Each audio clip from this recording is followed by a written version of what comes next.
श्री स्वामी समर्थ.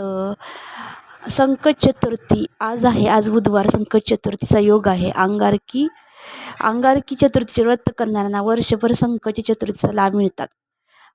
आणि हिंदू पौराणिक कथेनुसार भगवान गणेश हे बुद्धीचे सर्वोच्च प्राणी व सर्व अडथळे दूर करणारे मानले जातात. गणेशाच्या पूजेमध्ये दुर्वा वापरल्याने आर्थिक उणीव दूर होते व आपल्या कामात यश मिळून कुबेराप्रमाणे धन प्राप्त होते असे मानले जाते. नारद पुराणानुसार या दिवशी भगवान गजाननाची पूजा केल्याने सुख व सौभाग्य वाढते व घर परिवारात येणारे अडथळे दूर होतात व रखडलेले शुभ कार्य पूर्ण होतात. गणपतीची पूजा केल्याने नकारात्मक दूर होते व शांतता, आनंदी व समृद्ध जीवनासाठी या दिवसाचे खूप महत्त्व आहे.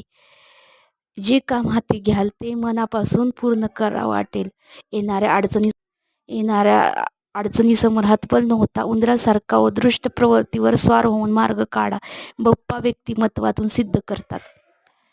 या चतुर्थीमध्ये चंद्राचे दर्शन करून अर्घ्य दिल्यानेही गणेशाच्या दर्शनाचे पुण्य प्राप्त होते.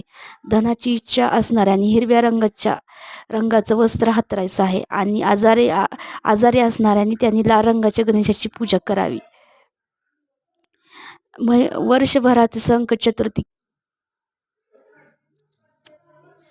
तुम्ही वर्षभर संकल्प करून संकट चतुर्थी उपाय करू शकता. मनापासून केलेली पूजा, भक्ती भाव कधीही वाया जात नाही. वर्षभर संकट चतुर्थी केल्यावर गणेश आशीर्वाद मिळतो आणि शिवाय मंगळ ग्रहाची खुद्द गणरायाची आपल्यावर कृपादृष्टी होते. या संकटी चतुर्थीपासून तुम्ही हा उपवास करू शकता. त्यामुळे गणपतीचा आशीर्वाद आपल्याला कायम पाठीशी राहतो. आपल्याला आलेले संकट विघ्नहर्ता दूर करतात. त्यामुळे तुम्ही सकाळी लवकर उठून गणपतीची आराधना करून मंदिरात जाऊन पूजा करू शकता किंवा घरीही पूजा मांडू शकता. यामुळे आपल्या